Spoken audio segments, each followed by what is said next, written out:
Sorry, it's gonna make me start over. I guess I reached some max, but stars, like just the whole science and makeup of it. I could see God in science and science in God. And my granddad used to just always teach me it doesn't matter what anyone else says, I have to go with whatever is in my heart. And he didn't talk anything else about it. He never talked about religion or military. Yes, he talked a lot about it. He was in the military. And I mean, I didn't understand a great deal because he never really would talk about what he did in the military. But I know what he was known for when he came out. He was one of the original Model T builders, and he got some big award from the Shriners back in the day, and I guess that was a big deal. And he was a part of a Freemason, from what I learned this last couple of years, and he was very well respected. And I never saw him have war with anyone except for his own children, his own daughters, his own, and not even much. It was just because he was stern. And there was a codependency that they had that used to bother him. But he would always take care and provide. So I always wanted to be different. I didn't want to have the relationship with him or even his respect. I wanted his respect that they didn't seem to have from him. He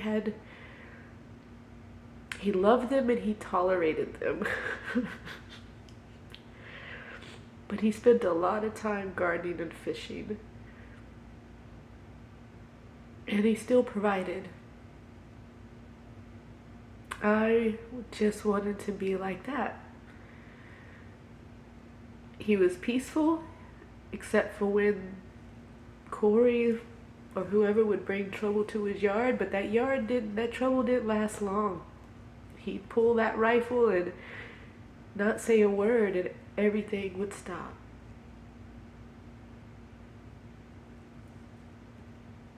He used to tell stories about how he was in the military with Johnny Carson, and it was a big deal. Everyone knew him, and I just knew he was the calm before each storm for me. Like the calm in between. So,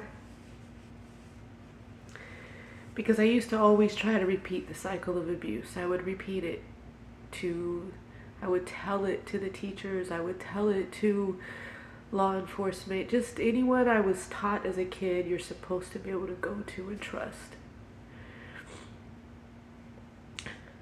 It definitely got back home, but all that happened was more running, more beatings, more rapes, more molestations, and everything was always my fault.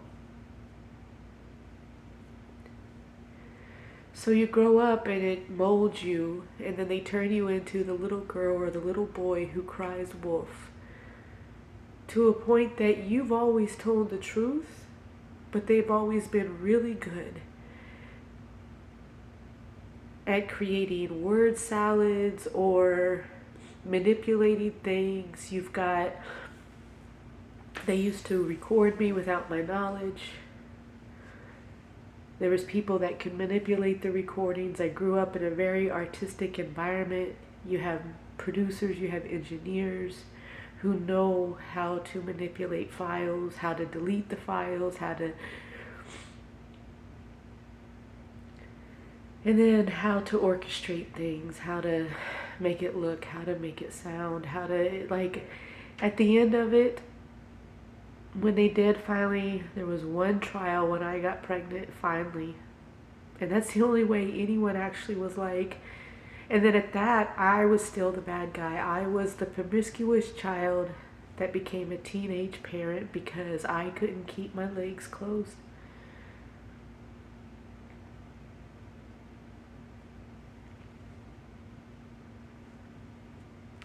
Do you know what that's like?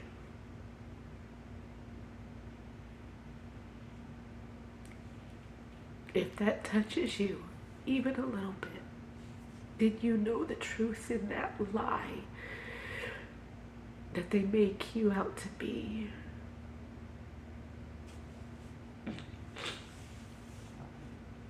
Anyways, this aunt and uncle, when I got shipped here to Florida back in '93, my uncle was one of the original founders of this company called Sawtech. His name is Tom Showquist. And we knew people. We knew, well, I say we, I didn't know anybody. They knew people they were connected to. My aunt and uncle were also, my aunt was a very, very big part of this really big Christian organization, the Women's Bible Study Fellowship. I don't know, but they used to travel, I guess, all over for this. Like, it was a big deal. It wasn't just your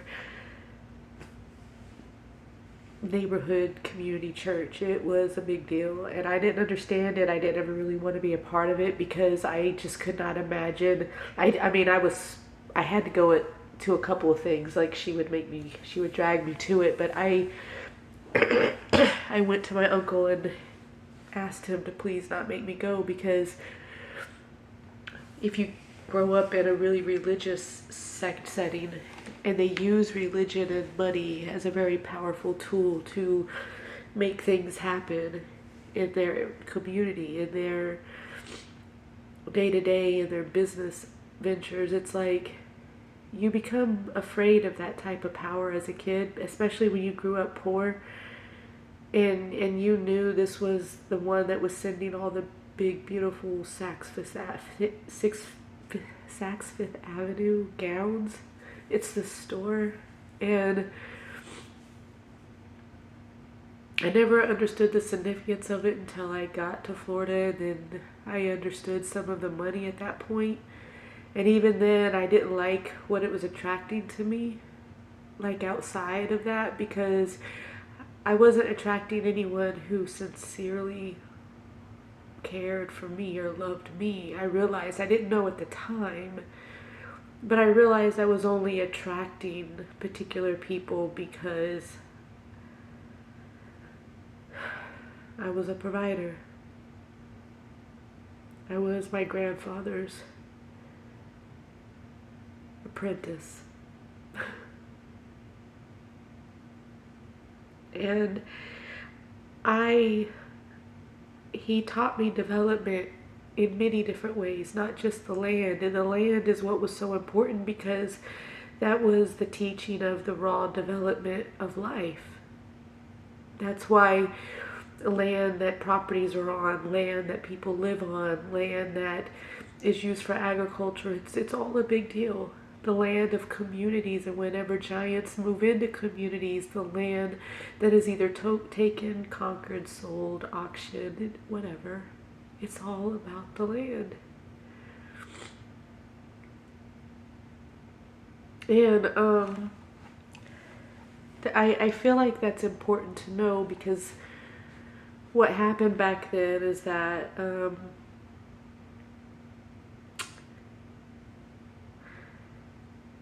I had to get married as a minor. That was my aunt's solution, because by the time she got me, and I was already well abused and full of pain, and I had this new baby from this rape that I kept because I didn't feel I had any other real choice. I couldn't trust my family. I couldn't trust the government to do, or a system to be involved in an adoption. I couldn't trust anyone, and I was told not to give her up. And then abortion scared me because when I was so young, and they said it was, anyways.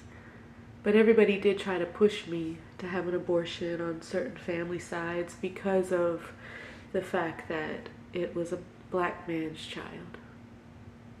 Because once I began my cycle, Corey stopped bringing in white men. She only brought in black or Hispanic, and then that's when I ended up getting pregnant, and then that was the only one that they went after, and a police officer had molested me during the interview in order to tell me exactly what they want the answers, how they want the answers to be answered. And so from that on, even the police were enemy number one for me.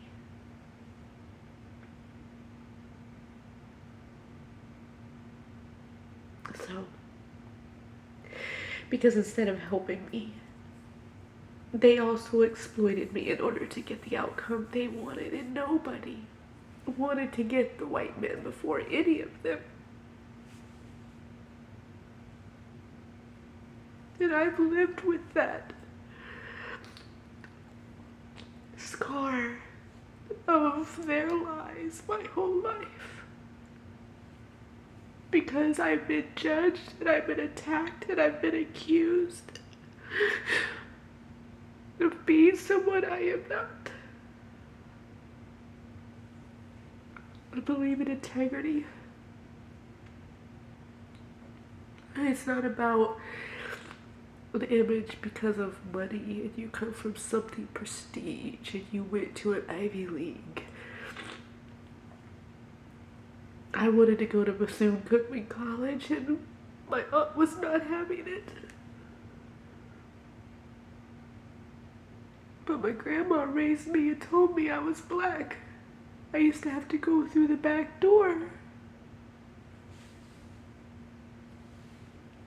That woman hated me, I thought, until she got older. And then she began calling me because as my grandfather was getting sick, and I didn't even know, they put him in a nursing home and they let him die alone.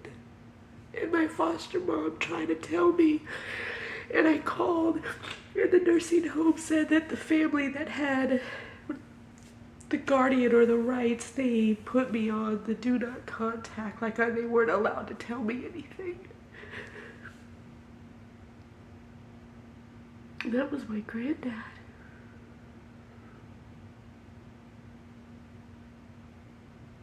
Well, the last picture I ever saw of him was somebody showed me him curled up in a bed in a ball, and he was just like dwindled away, and he just looked like he was literally gonna die any day.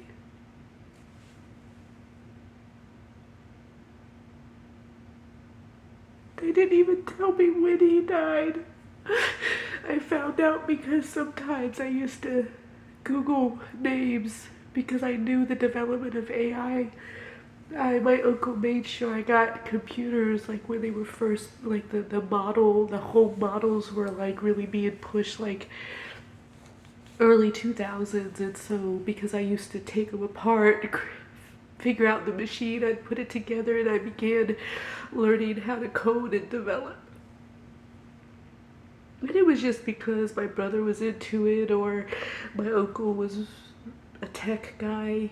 You know, they created this chip that clarified communication from one location to the next, and he had contracts. They were on the, according to what he said, they were on the tips of the jets of the Air Force, and they're in the phones. You have like several of them, you know, in the phones, and it was like a whole, he gave me the whole story about when they were in the military, and the walkie-talkie was broken, and they couldn't, so they were stuck on these posts or these things, and all the guys kind of got together and figured out how to clarify the communication. And that's the story that he told me all the time. And so I learned about, and plus, come on, I grew up 80s, 90s. We knew about the Jetsons.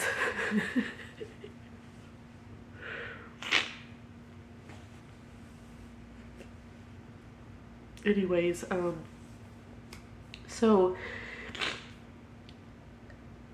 my uncle had founded a company with these other men, Now, I don't know much. I mean, I met people, but I can't. I know faces, a lot of names. Because people came and go so much, and it was just that was one of the things I think throughout my life that I just began to realize that people don't stay long.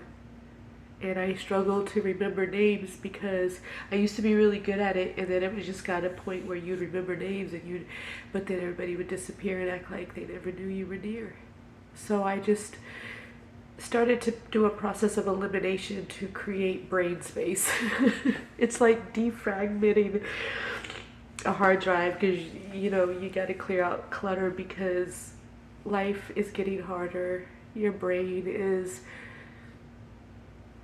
having to work harder, and you're trying to be in a mindset of working smarter, but everybody wants to drain that from you because they lack the accountability to put in the work to tap into their own unique gifts, lights, and strengths and abilities. And so it's like you just grow up in these environments where they're like, oh, you're the crab that you think you're going to get out of the bucket? Well, let me go ahead and pull you back in and teach you a lesson and teach you that you don't get out unless I say so. And if you get out, I have to be there in tow, or you have to make sure you leave me your firstborn so that I know that you still have to feed me and feed us and da da da da da da. It's an analogy, but during that time, my uncle and I, the thing was, he was so frustrated with me with the math homework.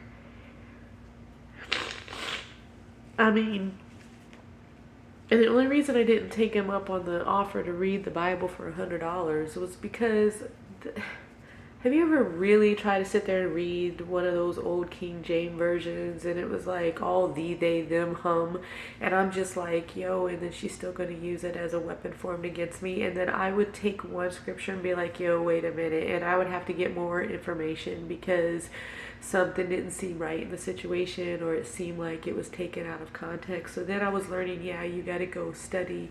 It's like it's like puzzles within puzzles, and then I'm like, you know what?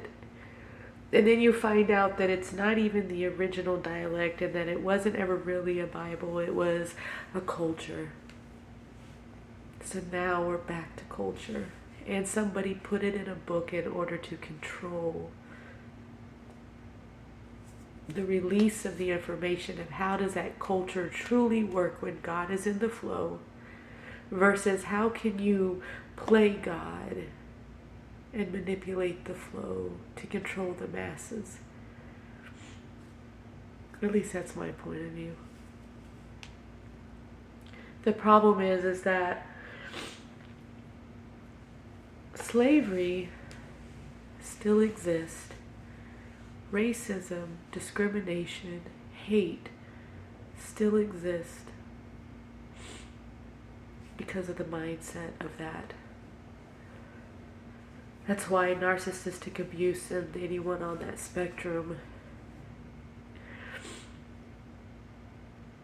that's like the new age version of the KKK, if you look at it. And now today the thing is that the mindset of the Klan or racism or hate has planted seeds in so many souls in captivity for so long, in generations, and that's where I think inherited curses and things come from. The curse is not this witchy thing, it's this inherited mindset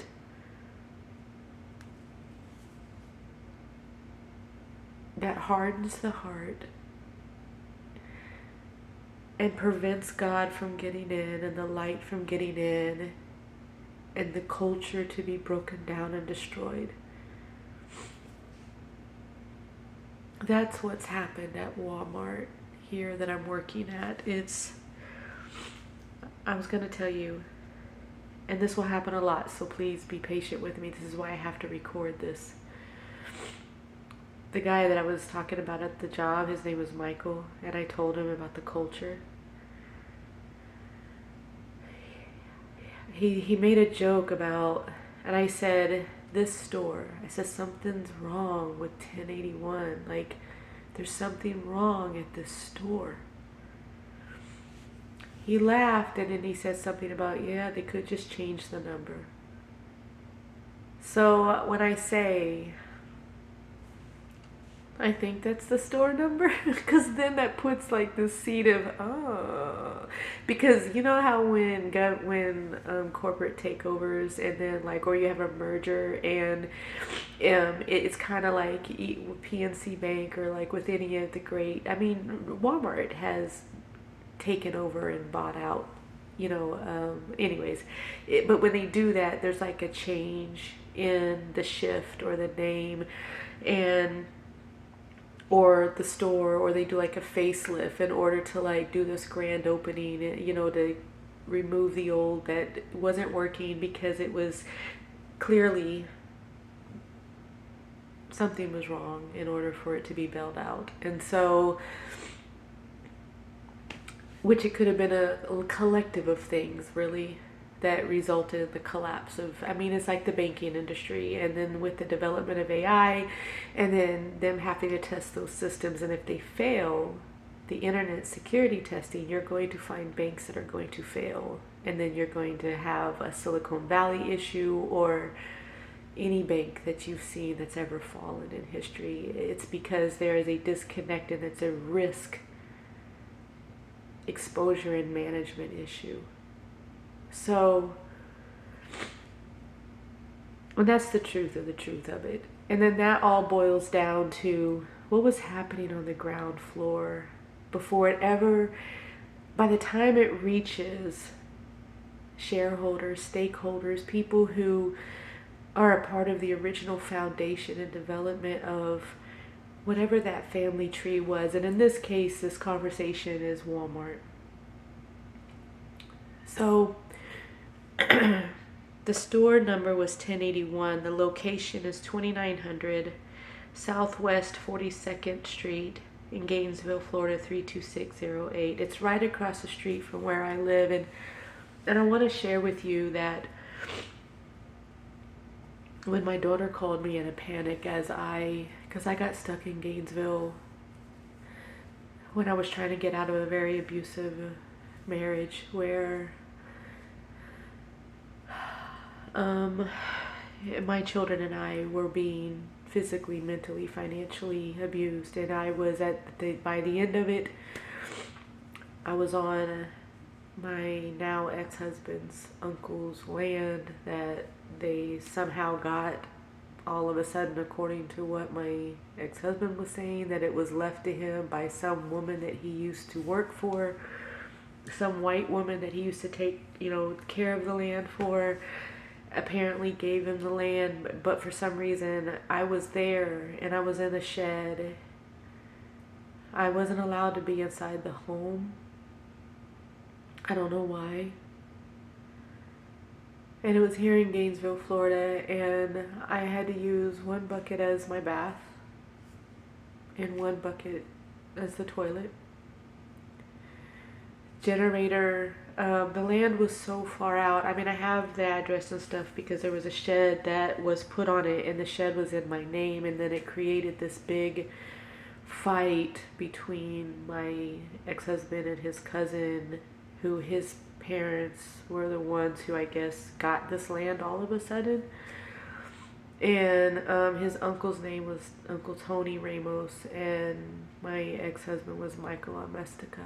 And anyways, I didn't know before getting with him that his sister, Michelle Almestica, was a bully of mine for a long time out of Orlando. That's why I didn't finish